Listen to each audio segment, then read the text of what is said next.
Hey, good morning, good afternoon, good evening, wherever you are in the world, whenever you're watching. This is Cam Merriman here to talk through our final weekend of 2024 here at Lincoln Speedway, and in fact our final race of the season. So here we are, Saturday night, October 19th, and it's a 50-lap race for the 410s. This was a Pennsylvania Speed Week set up, so they had 410 qualifying, and I was in the third 358 heat race, so our heat race actually took place after all the 410 heats. In addition, they had pushed up the schedule a bit, so we started earlier in the day. All that was a recipe for having a very slick track surface. In a lot of ways, this forced us to come to grips with how we needed to set up the car to deal with a slick track. Like, how do we make significant strides to tighten up the car when you can't rely on a cushion or otherwise find a tacky lane? And, consider this monologue from me a bit of a post-mortem for myself so that I can watch this back. But also, if you're interested, you can listen to what I have to say, or you can just jump forward. I'll give you a chapter so you can find where the heat race starts. But generally speaking here, I was, as you'll see, just want to let you know, I was very dissatisfied with my performance in this heat race. I was able to finish fourth. I missed third. Never really felt like I had the car or the drive to get into the redraw, which is third here at Lincoln. And a lot of that is I was fighting the attitude of the car. I couldn't get my pedal work correct. You'll see I'm fighting a push and a loose, and the car was really fighting me, and I was not happy with it. And ultimately, I think that it traces back to sort of how I've chosen to attack the corners under slick track conditions. My happiness or comfort in the driver's seat under these conditions. And I'm actually going to take a moment here. I'm going to pull up an image that I put together from, I stole an image from iRacing's top-down graphic of Lincoln so that we can see sort of the geometry at play here with Lincoln.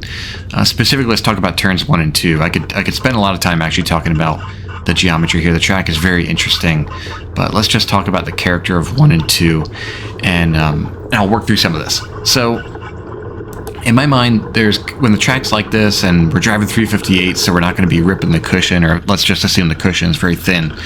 There's two ways, generally speaking, to attack the bottom lane, and the way that I've kind of been drawn to in the track slick is the red line here, which I'm calling, sort of attack the apex. It's tighten up, drive straight into the apex, kind of put your left front really close to the wall and keep very little yaw on the car. Like, I'm trying to keep the car very straight. And then there's a moment where you need to build a lot of yaw very quickly, sort of stabbing the brake, working the brake to get the car rotated right around where the wall kind of hitches at apex. And then get good drive off. The problem with this is when the track's slick and the car's not tight, that moment where you need to pitch the car and build yaw in, the rear end will just step out on you and you're chasing oversteer all the way through exit, and it feels like you're just standing still waiting for a train of cars to go by you. And then the other obvious approach, and probably the optimal approach if your car behaves, is the green line, which is where you can, quote unquote, open up the entry. You don't try and pin the left front tire to the guardrail to up through apex. You're trying to open up the entry, make the turn radius larger so that you don't have to drop off as much speed and carry more momentum. But the problem with this is it sort of demands the car's attitude to be well behaved so that it doesn't step out on you on entry. Because if you take this wider approach, you're trudging the car right through the slick portion of the surface where everybody has been. So this is where the challenge is, and where I've had a lot of struggle here is I just haven't had the car tight enough under these conditions to be able to drive the opened up entry, the green line. So I've been constantly doing the red line, and you'll see in this heat race as I'm doing that, I'm either getting it too tight at apex and I'm fighting oversteer on exit, or maybe I'm clobbering the inside wall and hitting it with the left front, risking breaking something. Regardless of what it is, I took a lot of time to think about this after the heat race, and we took some rather dramatic changes. We just kind of chucked at the wall. It being the final race, us having some ideas of maybe what we could do, call it with spacings and torsion bars, suspension, everything that we could do to sort of tighten up the car in dramatic order we took. And in the feature race, I was way happier with the attitude of the car and felt like we had learned something finally. So I wanted to talk through that a little bit. That's kind of where I'm sitting. This is not a very pleasant heat race for me, but maybe you'll be able to see some of what I've talked about here become manifest in the video, and you'll have an understanding of sort of where I'm living there in the heat race, and then my frustrations afterward, and a bit of like the light at the end of the tunnel and how we make improvements from that. And yeah, in a lot of ways, let me just say, if you've been watching this here, thank you. If you're watching this video, appreciate your viewership. Hopefully this is interesting for you. I'm just really doing this for the fun of putting the videos together. And of course, I know my father likes it as well. So this is really just for us, but if you're out there watching, having a good time, I appreciate you as well. So, all right, I'm off. Till next time, we'll see you next year. Bye-bye.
And we'll get another look at it here as